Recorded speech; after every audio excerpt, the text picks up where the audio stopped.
Muito bem, pessoal, estamos de volta. Vamos falar aqui das formas de governo. Quais são as formas de governo e o que a gente precisa saber desse ponto para a nossa prova. Quando eu falo forma de governo, eu estou falando aqui de uma relação entre governantes e governados, ou seja, é a forma, é o modo em que se dá essa relação entre governo e governado, que somos nós, dentro de um Estado, dentro do país. Então, esse Estado ele pode ser uma monarquia ou uma república. Nosso Estado pode ser uma monarquia ou uma república, que são as duas formas mais comuns de governo. A gente poderia falar em outra perspectiva aqui de Aristóteles, desde lá do início, mas isso não é importante para a nossa prova. Entenda que as formas de governos aqui para nós são república e monarquia. No Brasil, nós adotamos a república como forma de governo. Essa expressão república vem do latim res publica, significa coisa do povo, para o povo, ou seja, é uma ideia que representa o exercício do poder pelo povo. E esse exercício pode se dar ali de diversas formas, diversas maneiras. O povo ele pode exercer esse poder, por exemplo, por meio das eleições diretas, certo? Eleições diretas, que aqui é uma das características principais da nossa república, que é o caráter eletivo e representativo de quem vai exercer o poder político, tá bom? Esse poder, ele é exercido também de forma transitória, uma outra característica importante. Significa dizer que nós, brasileiros, nós temos o direito de eleger pessoas que vão representar os nossos interesses, os nossos ideais. Por isso, aqui nós falamos em democracia indireta ou democracia representativa, que se formaliza aqui por meio das eleições. Então, a Constituição ela diz que o poder que emana do povo é exercido de duas formas, de duas maneiras. Por meio dos representantes eleitos, e aí nós falamos em democracia indireta, gravem isso, ou representativa, ou diretamente, e aí falamos em democracia direta. É por isso que nós dissemos aqui que o nosso modelo de democracia é uma democracia semidireta ou participativa. Democracia semidireta ou participativa. Gravem isso, democracia semidireta ou participativa. A prova vai tentar te confundir aqui, tá bom? Ou seja, nós temos aqui duas formas de participação nas decisões políticas. Uma por meio dos representantes, que nós elegemos, e a outra de forma direta, por meio, conforme nós falamos na aula passada, plebiscito, referendo, iniciativa popular, que são os mecanismos de exercício da soberania popular. Tá bom? E as características da república que nós precisamos saber estão aqui. Isso também cai em prova bastante, tá? Espero que vocês anotem todas essas características aqui. A primeira delas é o caráter eletivo, representativo, periódico de quem vai exercer o poder. Nós já falamos, né? Nós elegemos uma pessoa que nós temos afinidade e aí sim essa pessoa vai votar coisas, assuntos que do nosso interesse. Pelo menos essa é a ideia dessa representação popular. E a outra característica aqui é a defesa da igualdade entre as pessoas. Defesa da igualdade, ou seja, a igualdade formal.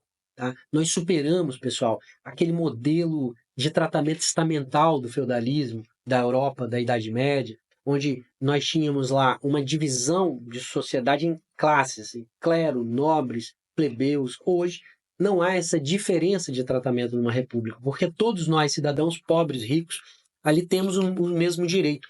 Pelo menos formalmente falando. Por isso que nós falamos em igualdade formal. Igualdade material é um outro conceito que nós vamos trabalhar também, mas aqui nós estamos falando como característica da República de uma igualdade formal. Tá? Todos nós vamos responder, por exemplo, por nossos atos de maneira igual. Em tese é isso. E também nós vamos ter aqui como características, além dessa igualdade formal, a responsabilidade dos governantes, o que não ocorre na monarquia. O governante ele pode sofrer sanções políticas, sanções penais. Isso aqui é importante você saber, tá? Os governantes eles podem sofrer sanções cíveis também. Ou seja, poderá sofrer um impeachment, poderá ser preso, poderá ser condenado civilmente. Numa monarquia isso é impensável. Tá? A monarquia, na verdade, nós temos aqui a presença de uma figura centralizada de poder. Nós temos o rei, o monarca. E como vocês estão vendo na tela, o monarca que possui prerrogativas especiais e uma posição privilegiada na estrutura política. Então, quais são as características da monarquia que vocês precisam saber? Primeiro, nós temos uma concentração do poder e uma não representatividade. São as principais aqui características: concentração de poder e não representatividade. O que é isso? O poder ele é concentrado em uma única pessoa e não temos aqui a ideia de representatividade. O rei não representa o súdito, né? Ele representa de forma indireta a figura de Deus. Além disso, nós temos a continuidade hereditária ou vitaliciedade. Em muitos casos, o monarca ele é escolhido com base em critérios hereditários. A sucessão do trono é determinada por uma linhagem familiar. Pelo menos na maior parte das monarquias é assim. E aqui também temos um aspecto importante, que é a desigualdade formal. Essa desigualdade aqui formal, pessoal, é que quem faz parte dos estamentos, das classes, eles são tratados de formas diferentes. O cara cometeu um crime, ele vai ser tratado de forma diferente. Então, nós estamos tratando aqui de uma desigualdade formal. E uma outra característica aqui da monarquia, vem comigo aqui na tela, é a irresponsabilidade do rei. Isso aqui cai bastante em prova também, tá bom? Irresponsabilidade do rei. Essa irresponsabilidade do rei, ou the king can do no wrong, essa expressão significa que na tradição aqui da monarquia absoluta, o monarca era considerado aqui um incapaz de cometer erros ou ser responsabilizado por suas ações perante o Estado, perante a lei. Então essa ideia reflete aqui a concepção de que o monarca ele era uma autoridade suprema e as suas ações então não poderiam ser questionadas legalmente. Essa é a ideia. Daí a expressão do inglês the king can do no wrong, ou do francês le roi ne peut mal faire, que significa aí que o rei não pode fazer mal, o rei não pode fazer nada de errado. Isso porque o rei aqui é uma expressão humana do poder divino. Essa era a ideia aqui.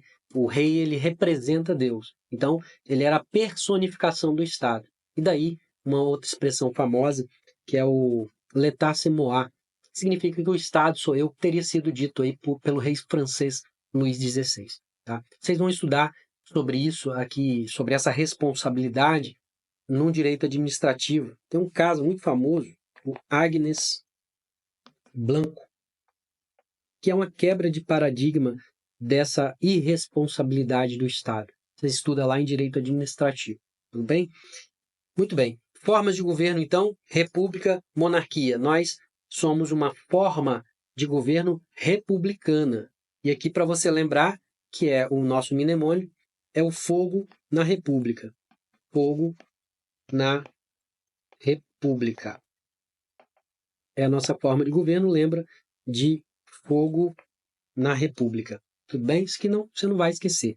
Próximo item é a forma de Estado. Veja bem, pessoal, a forma de Estado, ela diz respeito aqui à forma como que o poder político é exercido dentro do nosso território, dentro do Brasil. Como que ele é exercido? E aí nós chamamos isso de forma de Estado, que é uma federação. Então aqui nós temos o modo como que se dá a distribuição desse poder político dentro do nosso território e como que esse poder é exercido, como que será a organização política administrativa do Estado. Nós temos aqui como formas de Estado o Estado unitário, que é uma forma de Estado, e o Estado composto. Esse Estado composto, ou ele é uma federação, ou ele é uma confederação. Nós somos uma federação.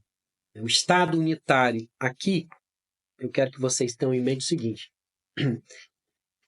No Estado unitário, o poder ele é mais centralizado em uma autoridade central, em uma cúpula central.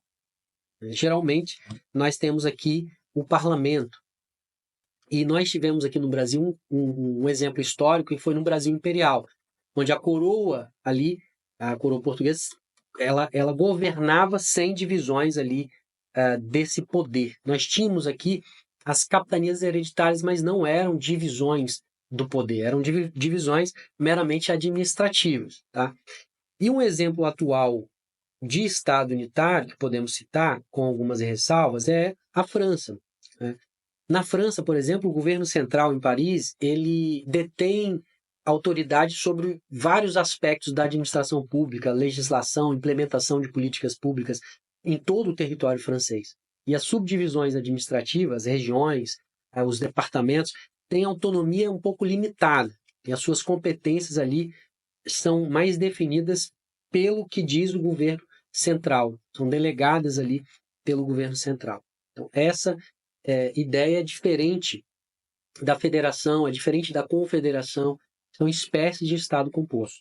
Então, nós temos como forma de Estado um Estado unitário ou um Estado composto. O Estado composto, nós temos aí o Estado federado e o Estado confederado. E a federação? Federação aqui é um tipo de organização em que o poder ele é dividido entre os níveis de governo. Isso aqui é importante para vocês, muito. Veja que a palavra república, ela vem aqui acompanhada do adjetivo federativa. Tá? Nós somos uma república, o quê? Federativa. República federativa.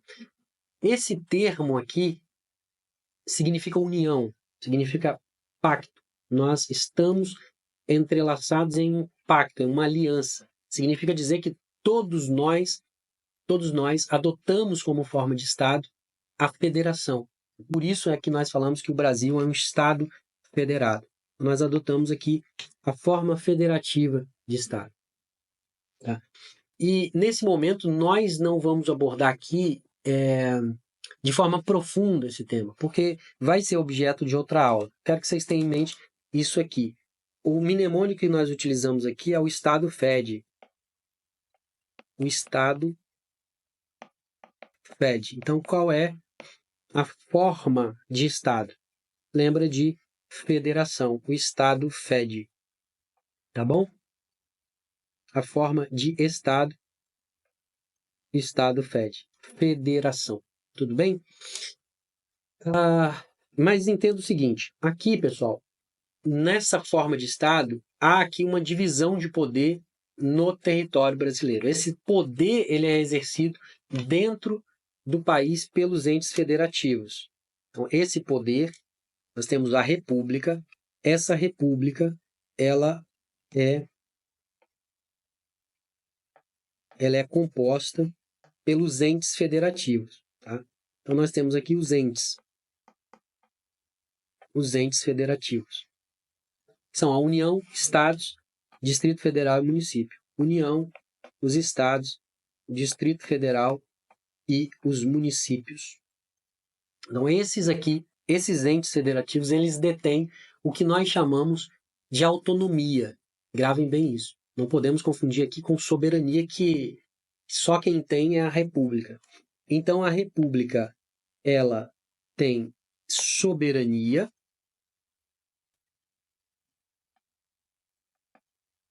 e a República tem soberania e os estados aqui, eles têm autonomia. Isso não cai em prova, isso despenca, tá? Isso despenca em prova. Então, esses entes aqui, os estados, Distrito Federal, municípios, eles detêm autonomia e o Brasil, a República, detém soberania. Uma das características aqui importantes também é a indissolubilidade da federação. Quando eu falo em indissolubilidade, eu estou falando disso aqui, ó, direito de secessão.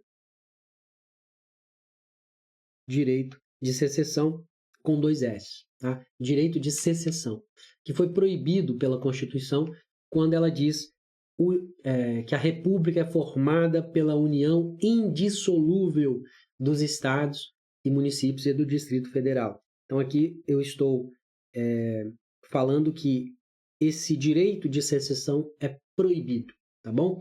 E para terminar o bloco, vamos falar sobre regime político ou regime de governo.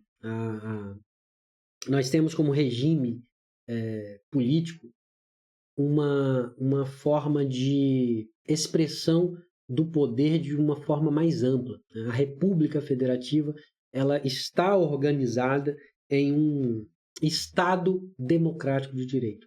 Estou falando de um poder de forma mais ampla. O que isso quer dizer? Esse aqui é um conceito teórico, um conceito um pouco complexo, será objeto de uma aula específica. Porém, quando você se deparar com essa expressão, imediatamente você precisa relacionar, e a gente já falou isso no bloco passado, com o princípio da legalidade, artigo 5º, e também com a expressão império da lei. Estado de Direito, quando eu falar em Estado de Direito, deixa eu apagar isso aqui. Quando eu falar em Estado de Direito, Estado de Direito,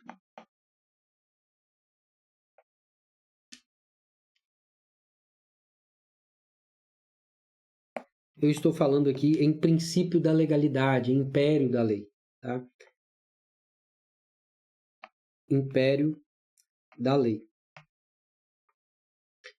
E quando eu falo isso, por quê? Porque esse sistema ou esse regime se fundamenta na legalidade, não respeita as normas, nós falamos isso na aula passada, né? Especialmente aqui com respeito à Constituição. Estabelece aqui limites, então, ao arbítrio do poder estatal pela proteção dos direitos fundamentais, incluindo aqui participação popular, que, na verdade, toda essa participação, todo esse engajamento popular, ele vai gerar aqui uma legitimação mais concreta, uma legitimação das políticas públicas mais concretas, tá bom? Isso faz com que o nosso Estado fique mais forte. Quando você permite a participação da população nas decisões políticas, nas tomadas de decisões políticas, você está dizendo o seguinte, olha, essa decisão ela não foi tomada ao arbítrio de alguém, ela foi tomada com base ali numa participação de grande parte da população. E por isso ela é mais legítima ainda. Essa participação popular, então, ela traz essa legitimidade. E o Estado democrático, quando eu falo em Estado democrático, eu estou falando aqui do exercício desse poder. Eu estou falando do princípio democrático, da democracia. Ou seja, eu estou falando do exercício da soberania popular. Eu estou falando do exercício do poder de forma indireta ou de forma direta. Pessoal, calma, que eu sei que vocês já devem estar... São muitos conceitos.